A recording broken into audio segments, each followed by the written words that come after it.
lá no Boca Rosa, a gente cocria os produtos junto com os clientes. Porque eles se sentiram abraçados. Falaram, caraca, eles nos ouviram, sabe? O produto tava assim assado, eles nos ouviram e trouxeram algo melhor do que a gente tinha até pensado que seria possível.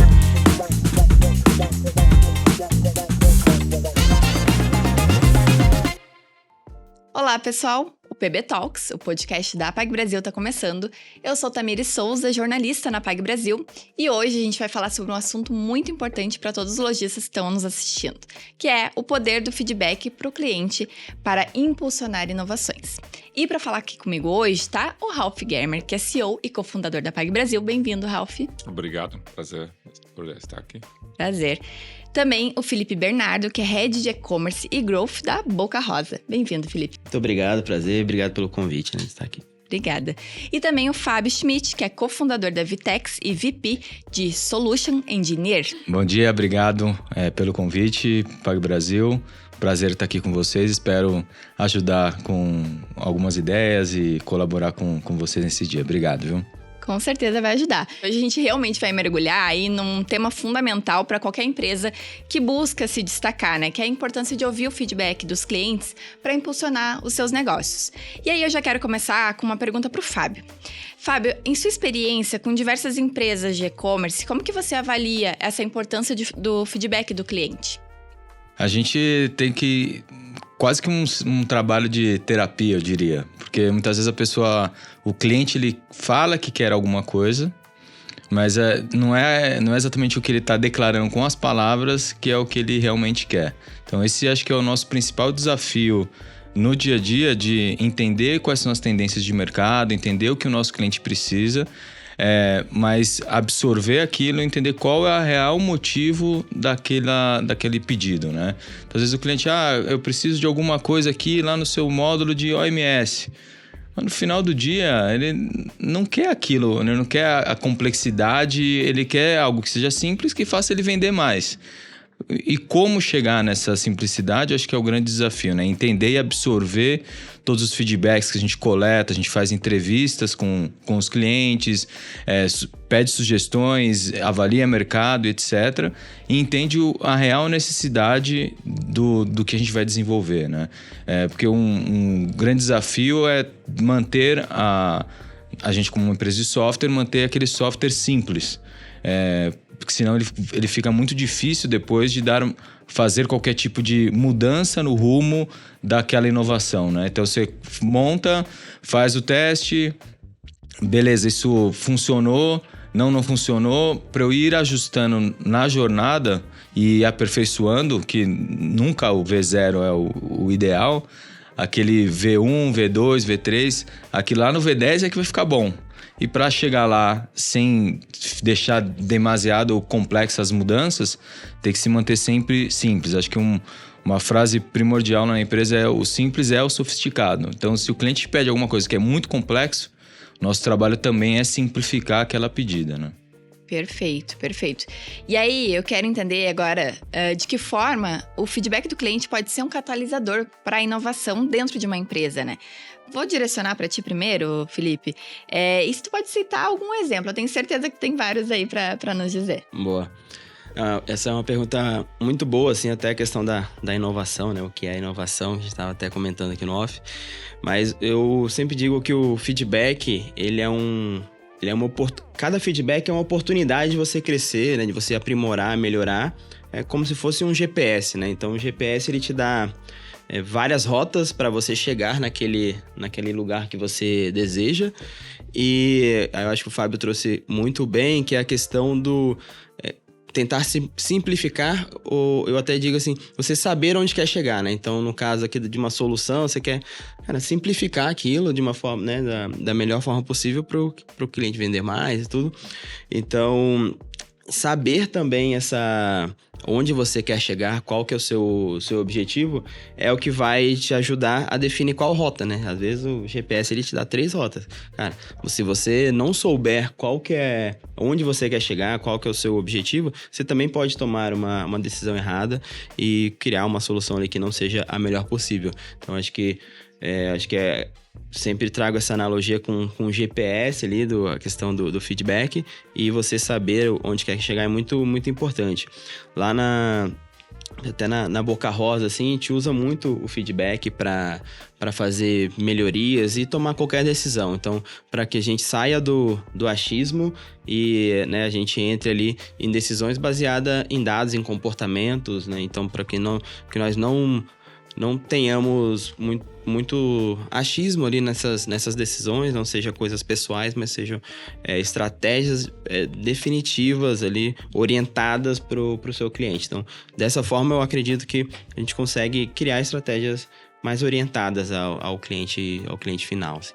Sim, Perfeito. sim. Isso é verdade, né? Ajuda a priorizar, né? O que é realmente importante aqui, porque normalmente uma empresa tem 100 ideias do que poderia fazer de inovação ou de melhora, mas a gente não dá para fazer 100 coisas ao mesmo tempo, né? Então a gente tem que solucionar e usar o feedback do cliente para solucionar e priorizar a coisa mais importante, né? Mas voltando ao tema do feedback e da inovação, né? Acho que a gente tem que diferenciar entre melhoras e inovação, né? O que é inovação, né? Inovação é uma mudança de paradigma, uma coisa que realmente muda, altera da maneira como a gente fazia antes, né? E o feedback do cliente não sempre ou necessariamente ajuda na inovação, né? E acho que também depende um pouco se o negócio é B2C ou B2B, né? Mas vou citar o Henry Ford, né, que inventou a produção de massa de carros a combustão, né? Ele falou que se tivesse perguntado aos meus clientes o que eles querem, eles teriam dito cavalos mais rápidos, né? Ele inventou o carro a combustão na produção de massa, né? Ou para citar também Steve Jobs, né? Os clientes só sabem o que querem depois de apresentar o produto, né? E para colocar isso num exemplo prático, né? O iPhone, quando a Apple inventou ou lançou o iPhone com o teclado na tela, né? As pessoas, ninguém pediu isso, ninguém solicitou isso. Ao contrário, a maioria das pessoas achavam que um teclado físico era necessário. Não dá para fazer na tela, não funciona, né?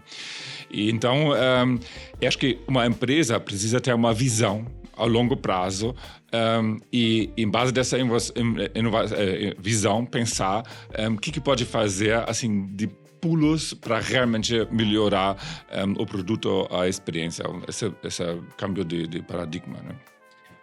E acho que está de olho em tendências também, né? Porque acho que você deu ótimos exemplos de como avaliar o que pode ser do futuro, que são apostas, né?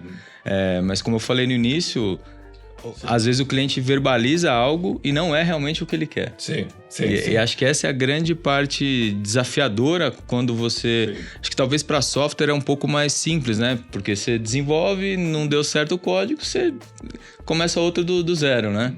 Quando você vai lançar produtos, talvez ali, como é o caso da Boca Rosa, é um pouco mais desafiador para composição de produto, exige muito teste, etc, né? Então, acho que a tendência, por exemplo, na Vetex, a gente fala muito hoje de live shopping, né? Sim. A gente já viu que aquilo ia vir lá do Oriente e ia vir aqui para o Ocidente. E falou, vamos fazer que vai utilizar. Então, humanizar o que o cliente quer é vender. Mas humanizar a relação e se aproximar dos clientes, essa é uma ferramenta e uma tendência que, ainda mais esse mundo de AI que é tudo automatizado, acho que a Live traz o que as marcas têm que valorizar muito, que é essa comunicação humana, né? Esse human factor vai ser um grande diferencial para as marcas. Então, aqui não é o vender através da Live, né? É fazer um humano ter uma comunicação direta com os seus clientes, né? E na Boca Rosa, só para complementar, a gente passou por esse momento de avaliar e ouvir muitos clientes, né? Que a gente fez o pré-lançamento da marca, trouxemos um produto que é uma tendência, né? Bases em stick, agora o mercado todo tem fórmulas em stick. E quando nós fizemos o lançamento, tivemos alguns problemas ali na embalagem e tudo. E paramos, né? Logo depois do lançamento, decidimos ter uma pausa para corrigir esse problema, assim. Eu até digo que se a gente não tivesse essa visão de longo prazo, uma empresa qualquer, assim, que, enfim, não tem essa preocupação com a experiência do cliente teria seguido, porque os índices não eram muito altos. Então, eram índices que eram aceitáveis até para o mercado, quando a gente olha, né, na indústria de produto. Mas a gente decidiu pausar, né? Vamos reavaliar, né? Ouvir nossos clientes e fazer algo melhorado. E aí foi que nós passamos por um período de readaptação desse produto e trouxemos uma V2 dele, né? O V1, V2 desse produto.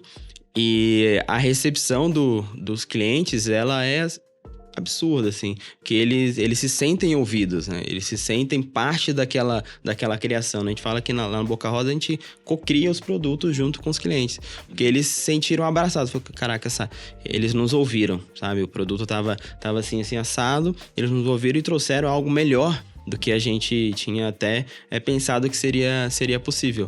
E quando a gente faz o lançamento oficial já com esse produto remodelado, a recepção é absurdamente boa, assim, que eles abraçam a marca, né, de uma forma que é difícil de você conseguir se você não tem essa conexão, essa humanização da marca, né? Então, acho que isso é algo real que nós vivemos ali nesse ano. Eu quero aproveitar esse teu gancho, Felipe. Depois eu volto pro Ralph também.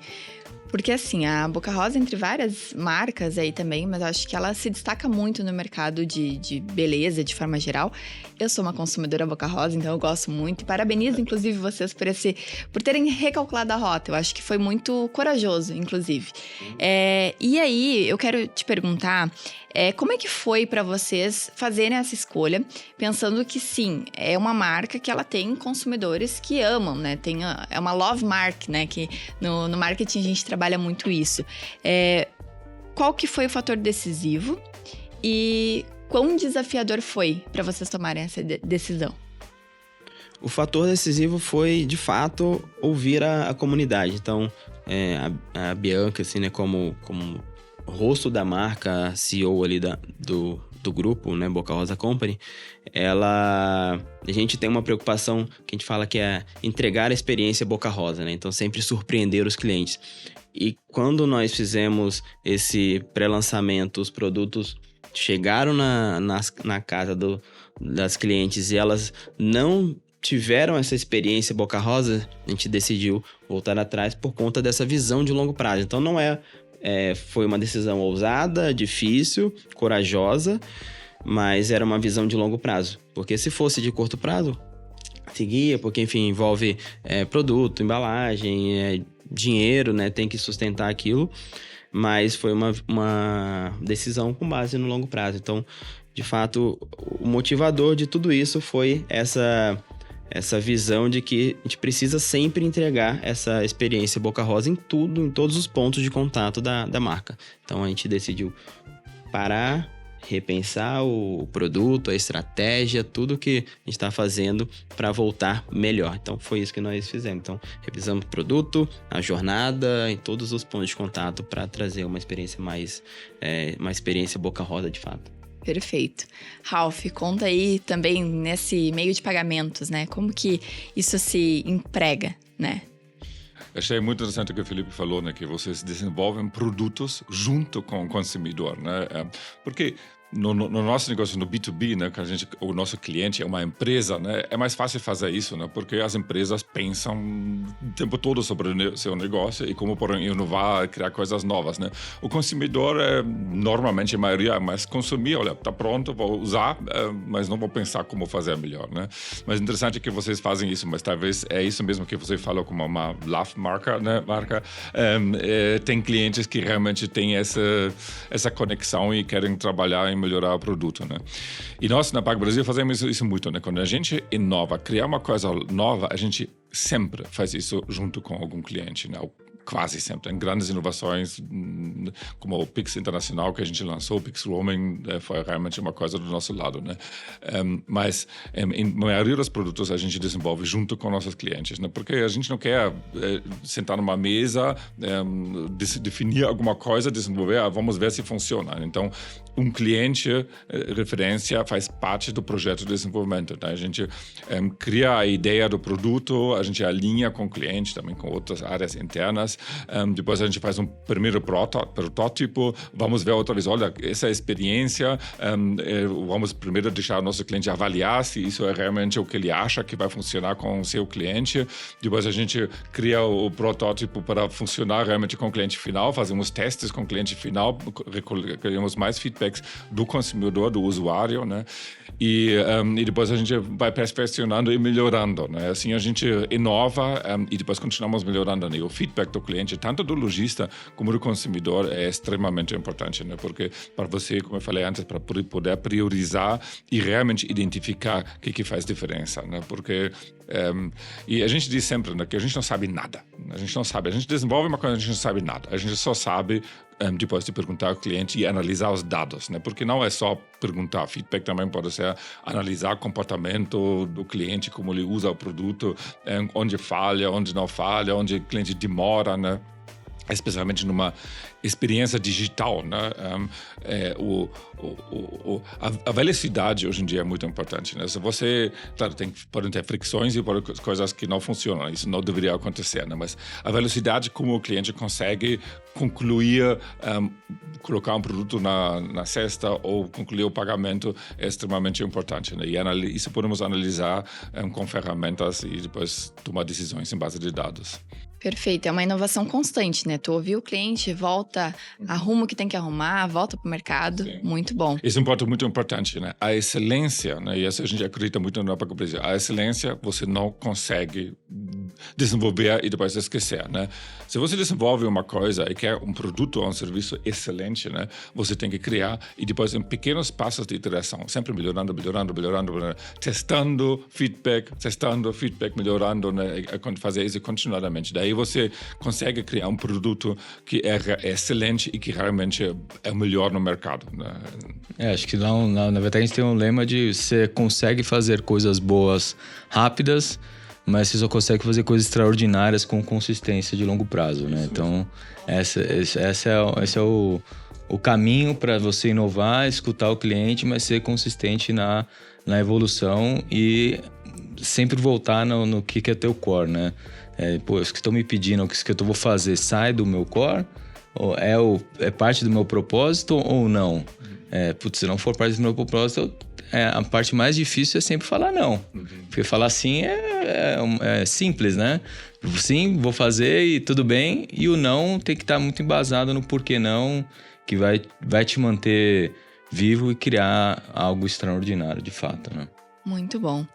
E aí, eu vou falar agora também especificamente sobre esse mercado de pagamentos digitais. A gente, obviamente, fala muito do cliente final, mas aqui B2B, né, pagamentos digitais, está lá na ponta. Como é que o feedback do cliente, lojistas principalmente, mas também o cliente final, ele pode ajudar a identificar novas oportunidades de negócios?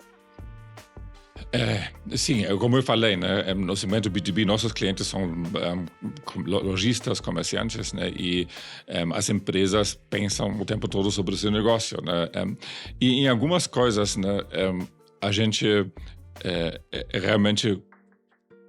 Não, a gente desenvolve muita coisa em base de feedback, né, de clientes, né, que, olha, eu preciso disso, o que você acha disso, ideias inovadoras, mas também a gente impulsiona, né, com soluções, né, por exemplo, pensando na nossa solução de gestão de assinaturas, né, PagStream, que é uma solução que nós criamos e tem empresas que talvez já pensaram sobre um clube de assinatura, identificaram que é extremamente complexo e desistiram da ideia e dizem, não conseguimos fazer ou temos outras prioridades, né? Daí a gente tem a nossa proposta de produto e o cliente começa a pensar de como aplicar isso no seu negócio, né? E daí vem muitas ideias do cliente, né? Então é um processo em conjunto, né? Entre as duas partes para criar produtos e inovações junto com os clientes. Muito bom. E aí a gente falou bastante aqui de dados e eu vou trazer um dado também bem importante da pesquisa Radar da Transformação Digital no Varejo, Brasil 2024, que foi realizada pela consultoria internacional BIP. Ela apontou que 70% dos entrevistados nessa pesquisa assumiram que os canais digitais da empresa não são intuitivos e até complicados de usar, enquanto 83% sinalizaram que precisam aprimorar o uso de dados na jornada e do feedback dos clientes, né? E a partir desses dados aqui, eu quero entender de vocês, todos aqui nessa mesa, quais são as principais ferramentas utilizadas por vocês para colher aí feedbacks dos clientes e como que os resultados são organizados e refletem aí em melhorias ou inovações. Vamos começar aqui, vai, Felipe. Vamos lá. Ferramentas, assim, o que nós mais utilizamos lá hoje são pesquisas, né? Que eu acho que é uma ferramenta que ela é super simples, ela é prática e entrega um resultado que a gente precisa. Então, é a que a gente mais utiliza. E eu vejo que muitas empresas acabam negligenciando essa prática, essa ferramenta que muitas vezes ela pode ser muito barata também, né? Então, eu acho que tem esse ponto.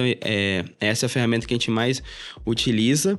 E eu acho que o ponto mais importante dessa estratégia é que a gente consegue medir cada etapa do ponto de contato com o cliente. Então, eu consigo medir logo após que ele faz uma compra, quando ele recebe um produto na casa dele, quando ele faz um atendimento no nosso time de CX lá, né, no saque, quando ele tem alguma experiência de devolução, enfim, em todos os momentos nós conseguimos medir essa jornada e aí pensar em melhorias, né? Então, acho que esse é o principal, é a nossa principal ferramenta e eu acho que ela é muito importante também. Tem um outro ponto que eu acho que é para mim, o mais genial disso é que muitas vezes esses feedbacks que nós coletamos desses clientes, principalmente aqueles clientes que eles tiram tempo ali para escrever ou para falar um pouco mais, não tem ferramenta, não tem tecnologia hoje que consegue identificar ou trazer alguns desses insights que eles trazem pra gente. Então, é uma ferramenta que ela é simples e pode trazer insights que são muito poderosos para transformar o negócio, né? Às vezes a gente tá com uma dificuldade em uma etapa da jornada que, a gente pode colocar uma ferramenta ali de mapeamento de jornada, de gravar a tela, que a gente não consegue identificar e o cliente consegue passar essa percepção de forma muito mais clara e a gente corta esse caminho para gerar essa inovação, essa melhoria. Então, acho que o ponto principal é que esses feedbacks, né, quando você usa essas ferramentas, que elas não fiquem só numa planilha, né? Porque isso também pode acontecer. Então, que colete esses feedbacks, analise eles, debruce ali para gerar insights de negócios e aí sim você consegue gerar valor com esses feedbacks, né? Se ele ficar largado na planilha, é só mais um dado ali que ele não vai ser utilizado para nada. Então, acho que é isso. Perfeito. Fábio, Netetex, como é que é? Então, falando das ferramentas em si, né? Depende do estágio do produto que a gente quer avaliar, né? Se é algo genérico, se é alguma funcionalidade, se é uma funcionalidade que já existe ou não. Então, vai desde coisas simples como um Google Forms, um Typeform, que a gente coleta esses dados e faz a análise em cima, ou quando já é algo que está rodando, né? Então, por exemplo, quando a gente lançou a regionalização, né? Qual era o problema que a gente ia resolver? A experiência do cliente de entrar em alguma loja que faz shipping das lojas físicas e chegar lá, monta o carrinho inteiro e daí depois não tem metade da cesta disponível porque aquela loja não tem. Muito comum em supermercados, farmácias, etc. Então, quando a gente desenvolveu a feature de identificar o CEP ou através de latitude e longitude onde está a pessoa que a gente vai entregar, já saber qual é o sortimento disponível, etc. E aí a gente tem ferramentas como o Hotjar, que permite que a gente veja o comportamento do usuário, mapa de calor, aonde clicou e etc., que dá esse insumo para a gente.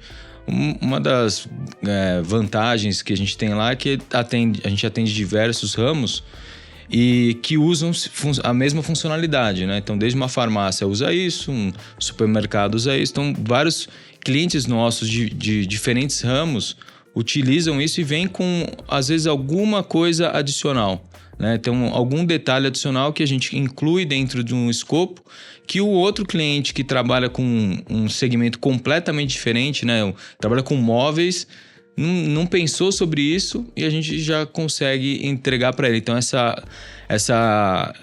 esse ecossistema de clientes com diferentes desafios, a gente tenta resumir em um único código, em uma única plataforma. A gente coleta esses feedbacks e depois difunde isso com todos eles, priorizando o que vai impactar mais de uma melhor maneira, de uma maneira mais simples, né? Então, assim que a gente trabalha lá. Percepções que agregam sempre, né? Ralph, na PagBrasil. Na PagBrasil, primeiro a gente usa metodologias e ferramentas automatizadas, né, como o Felipe também falou, né, para medir NPS, para medir CSAT, para realmente ver de forma automatizada e de forma estatística, né, quais são os resultados como a gente é avaliado pelos nossos clientes, né. E isso a gente leva muito a sério, né, é transparente para toda a empresa, em cada reunião geral que a gente tem na empresa, cada mês a gente apresenta para todo mundo como a gente vai, se a gente melhorou, se a gente piorou. Depois, claro, tem outros canais, né? Tem ferramentas públicas, né? Tanto no Google, tem Reclama Aqui, tem outras ferramentas onde pessoas, tanto clientes finais, né? Que são clientes dos nossos clientes, dão feedback às vezes, como os próprios lojistas ou também pessoas que trabalham na empresa, né? Também existe o Glassdoor, por exemplo, né? Tudo isso a gente faz um seguimento e leva muito a sério. E o importante é que, claro, uma coisa são os números, né? Outra coisa, como vocês falaram, né? O que a empresa faz com isso, né? E a gente leva isso extremamente a sério, né?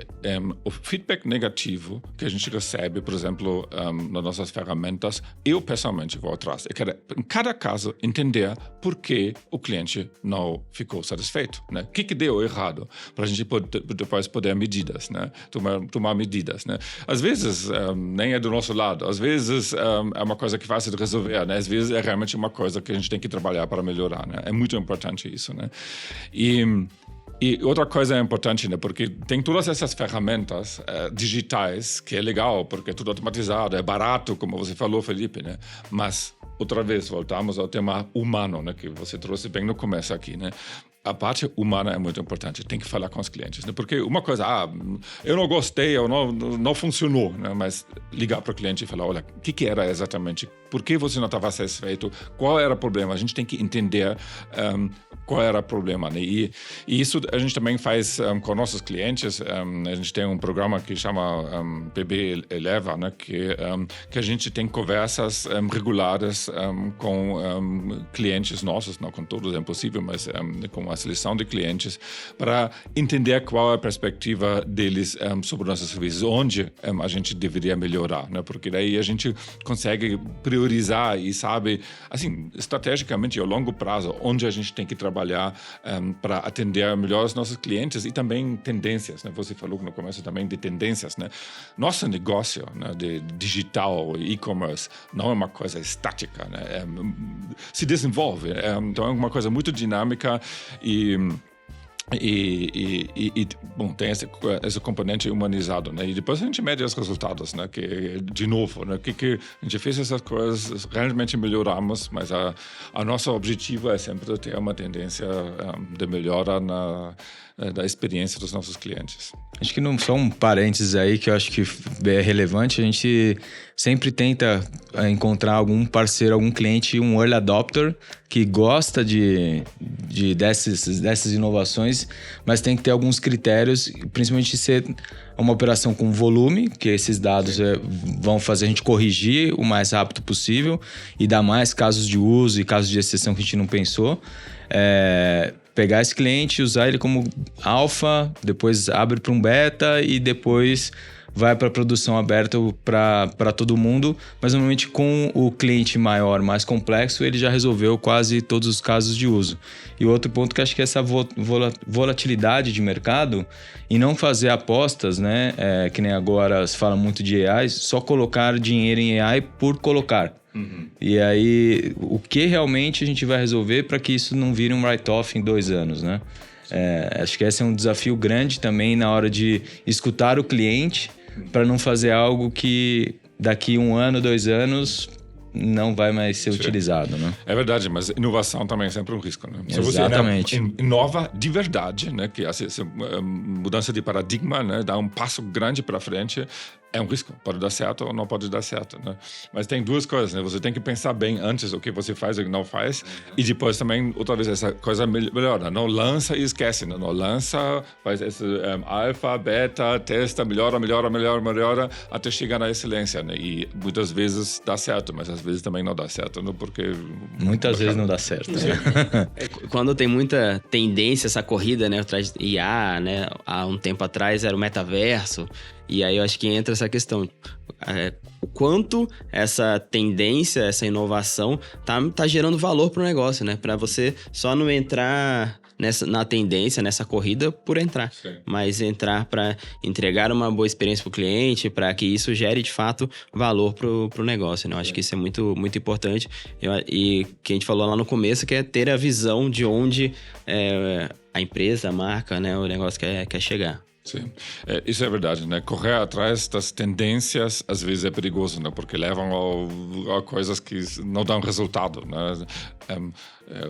2 anos atrás era a grande moda do Buy Now, Pay Later, né? Comprar agora e pagar mais tarde, né? Que no Brasil sempre existia, mas mesmo assim nasceram um montão de empresas com isso, né? Ou de Pix parcelado, e tem que pensar se realmente agrega valor no mercado e se tem um futuro a longo prazo, né? E isso é assim em todos os negócios, né? É importante também saber dizer não. Não vamos correr atrás dessa tendência porque a gente acredita, a gente tem uma outra visão do futuro. Às vezes é só distração. Perfeito.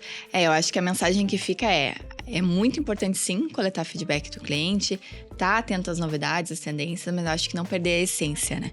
Eu acho que isso que é importante. Sim. Pessoal, eu poderia ficar horas aqui conversando com vocês, mas infelizmente o nosso episódio ele tá terminando. Eu agradeço muito a participação, Felipe, Fábio, Ralph. Obrigada pelo tempo de vocês. E eu espero que esse tema tenha agregado muito aí para quem tá nos assistindo. Esse episódio tá terminando, mas a gente se vê no próximo. Até lá! Tchau, obrigado. Tchau, obrigado. Tchau, obrigado.